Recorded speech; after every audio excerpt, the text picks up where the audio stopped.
কখনো কখনো আমরা ভাবি যে কোনো ব্যক্তি যিনি ধর্মের পথে চলেছেন, যদি তার দ্বারা কোনো ভুল হয়ে থাকে তাহলে নিয়তি তাকে সেই মুহূর্তেই কঠোর শাস্তি দেন।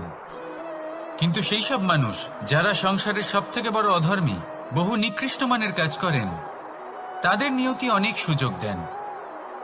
তাদের নিয়তি এরকম কঠোর প্রহার করেন না। এই ভাবনা কখনো না কখনো মনে আসেই। ভেবে দেখুন কেন। আসলে জীবনকে বেশিরভাগ মানুষ একভাবেই দেখে থাকেন, বিভিন্ন স্তরে একে দেখা উচিত। এবার আপনি বলুন, এই সংসারে কোনো অধর্মী কখনো প্রেরণার উৎস হতে পারেন? কখনোই নয়। যে মানুষ নিজের আত্মাকে মলিন করে ফেলেছেন, তিনি এই সংসারকে কিভাবে প্রেরণা যোগাবেন? উনি নিজেই বুঝতে পারেন না কোনটা করা উচিত, ধর্ম কোনটা। তাই নিয়তি তাকে একটা সুযোগ দেন।